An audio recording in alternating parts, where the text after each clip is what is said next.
Chapter 19, Parker Elias. Grams has a lot of life experience, being super old and all that. For example, she tells me that when she was first dating my grandfather back in Israel, there was this other girl who was trying to steal him away while Grams was doing her military service in Haifa.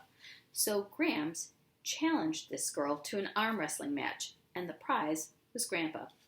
I peer over at her in the passenger seat of the pickup. What if you lost? I was loading supply trucks, kiddo. I was strong as an ox. As much as I love Grams, I'm not so sure I believe the story.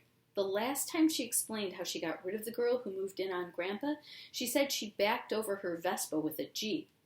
Grams tells the same stories because she doesn't remember telling them the last time and the time before that. Some people might find that annoying. To me, it just means that we've always got something new and interesting to talk about while I'm driving her around. I just wish she could remember my name. The reason the subject comes up, dating and boyfriends, is that there's a rumor that Miss Fountain and Jake Terranova are going out. Our class thinks this because Jake has kind of adopted SCS 8. Jake, that's what he told us to call him. Even the employees at the dealership call him Mr. Terranova, but to us, he's Jake. Except Ribbit. He always uses Mr. when he talks to Jake, which is almost never. Jake may be hitting it off with Miss Fountain, but he isn't getting very far with Mr. Kermit. Here's how it usually goes down.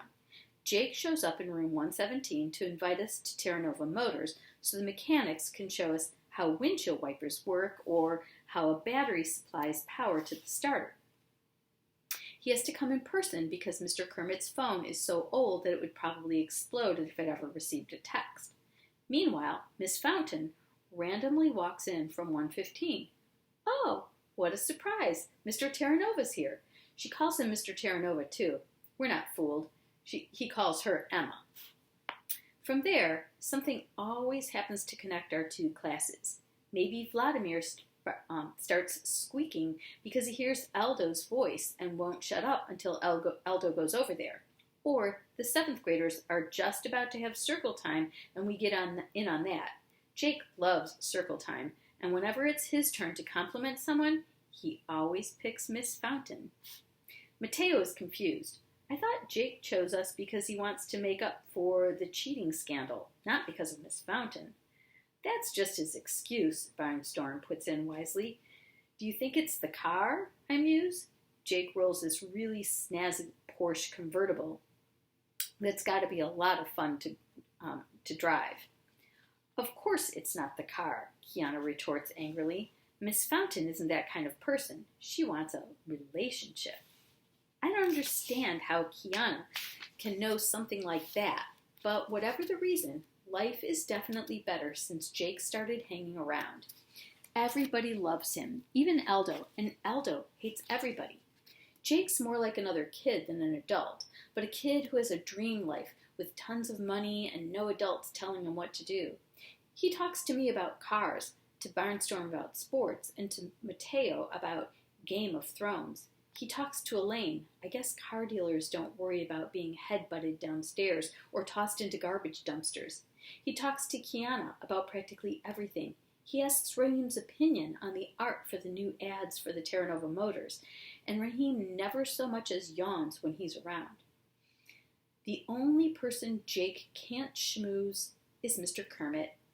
Our teacher isn't quite mean to him. Most of the time, he just ignores Jake, the way he used to ignore us. When Mr. Kermit's old car breaks down, he has it towed all the way across town, even though Jake offers to fix it for free. Ribbit would rather pay a lot of money than accept a favor from his old enemy. Whatever the reason Jake has started hanging around, the trips to Terranova Motors are amazing. At first, the service staff aren't too thrilled to see Elaine because of what happened that time with the cookie. But then, the compressor for the pneumatic system conks out, and Elaine's the only one who can loosen a stripped bolt using a hand wrench. All the mechanics stop what they're doing and applaud. Kid, that was something, the service chief exclaims admiringly. If the lift system loses power, can we count on you to pick up the cars on your shoulders? It's the first time I've ever seen Elaine blush. I'll bet the kid she headbutted down the stairs wouldn't think it so funny that an 8th grade girl is stronger than a shop full of adult mechanics. At first, the mechanics just talk a lot and show us stuff, but pretty soon they're doing real work. Jake guides my hand as I fit a new hose into the radiator of a Jeep Cherokee. As I set the ring to seal the connection, it just feels right. Somehow I know that hose isn't going to leak. The boss reaches in and tests my handiwork. Perfect. Not so tight that the rubber might split. Nice job, Parker. It's weird. I open a book and the letters are all jumbled together into unbreakable code, but I look at a car engine and it all makes sense. Even if the tires still say ready goo, that's supposed to be Goodyear. Mr. Kermit is watching me, and he's almost smiling. I think I can count on Puffytail being added to my line of the chart today. Terra Nova Motors isn't the only place we're doing real work. It's happening in room 117, too. Mr. Kermit is teaching stuff. Math, science, English. We have our first test of the year, social studies, and Mr. Kermit even grades it. When we get to class the next day, our papers are face down on our desks. Aldo flips his over. D? Ribbit never gave tests before, and now he's throwing D's around. Barnstorm laughs in his face. It isn't Ribbit's fault, you're stupid. He examines his own paper. The word incomplete is written across the top. What? He complains. At least I got a grade, Aldo tells him. I miss the old Ribbit, Barnstorm complains. Yeah, Aldo agrees. This is way too much like education. I get an incomplete too, mostly because I finished only 7 of the 20 questions. But I blink. 7 check marks parade down the page, which means whatever I did, I aced.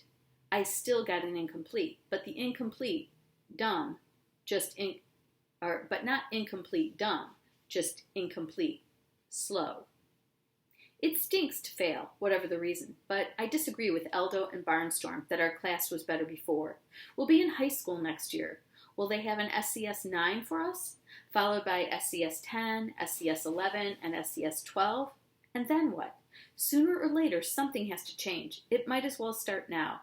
As I take my seat, I catch a glimpse of the test paper on Elaine's desk. I shake my head. I must be reading it wrong. That's what I do. On the other hand, how do you scramble a single letter? If I didn't know better, I'd swear Elaine rhymes with pain. Just pulled an A.